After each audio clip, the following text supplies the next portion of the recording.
Hi, Cultivating Harmony family. Today we're going to be talking about righteous anger, and is that really the approach that we want to take when dealing with perceived injustices in this world? Stay tuned.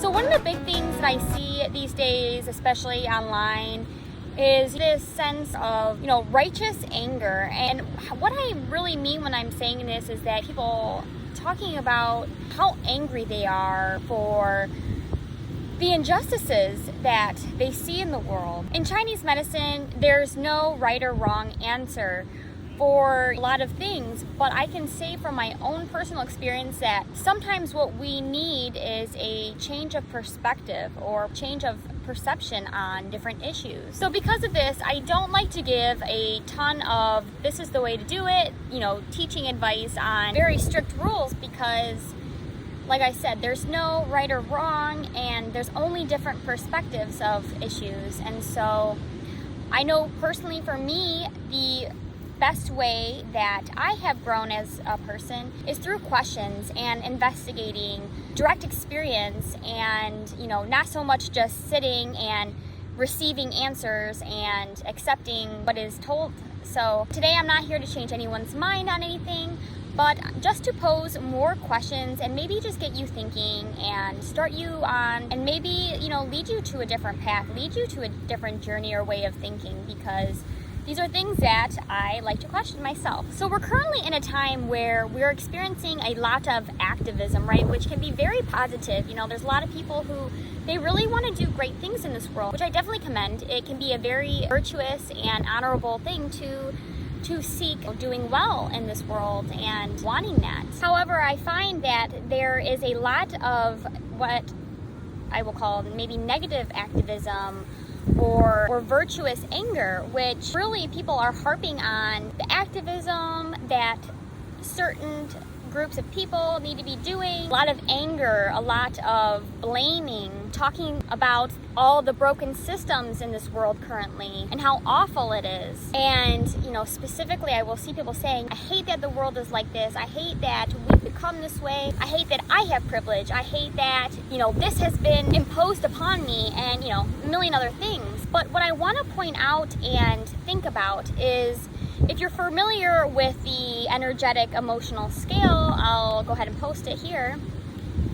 At the end of the day, unfortunately, anger and blame, hatred and rage, at the end of the day, these emotions are negative, low energy, life-killing emotions, and all experiencing those and then sharing those with others is really doing is further polluting our energetic or emotional field here. And some will say that's part of what they want. Anger is anger, righteous or not, it's not helping us. And what I find often too is, people refer to the past or past generations or past times as these very nostalgic, positive, and often, better times. And important thing to remember in Chinese medicine is everything is cyclical, and at the end of the day, there is no time and there's no place or anything that is better than anything else. They're just different. And so with that in mind, we're just looking at another angle on the spectrum. So many people only focusing on the abuses, the violence, the hatred, the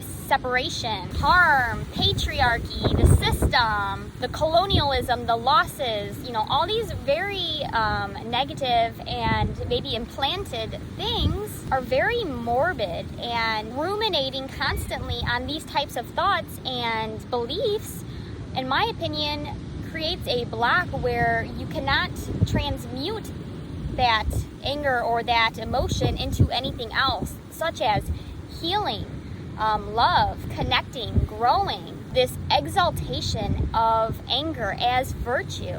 I see that they say, honor your rage, you need to honor your anger, you need to honor your hatred and your everything else. It just seems really wild to me sometimes, to be honest. And I would argue that in Chinese medicine, we would look at this as a disharmony, being stuck in this. Of course, there's times where we all may feel like something's not fair, or things, you wish things would have turned out differently or played out differently. But to constantly marinate in this negative feeling is really, I would argue, viewed as a type of disharmony and even possession. And just because you've put the label on it or pop culture deems it as a positive trait doesn't really mean that that's true. And so it's just something maybe to kind of think about, really, and reflect on. People who really, repeat some of these catchphrases are identifying with or even identifying as the anger and the hatred and the rage. And I want to ask the question, is a healthy, well-balanced man or woman believe that this constant state or belief of having the perception that we are surrounded and constantly infused with and oppressed with this negativity and view of the world as being a bad place, or bad things always happening to them, or whatever it may be, I would just advise maybe some caution around very beautiful or righteous words or phrases or things that are really trendy right now. I would argue most trends are probably not positive. Not all trends are good for you, and not all trends are true.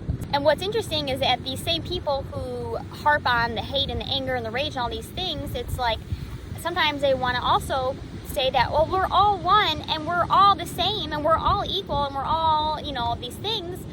But it's like, but if we are really truly all one, then you may drop the belief that there are good people and there are bad people, or there's or that you are a good person, right? Or even that you are a good person. Because if we are all one, then we're all one that are trying to live out these different experiences. They kind of want to have it both ways of demonizing other groups, but getting the pride and the recognition for themselves. And another interesting way to maybe pose this, or questioning your own perspective or belief or perception of things, is, well, what's worse? It's like we're always kind of wrestling with these ideas and these concepts of what's worse or what's better or what's good and what's bad. And so I just want to say that when you see a situation from one question or in one moment, you say, well, this is right, or that's right, and that's wrong, and that's good, and that's bad.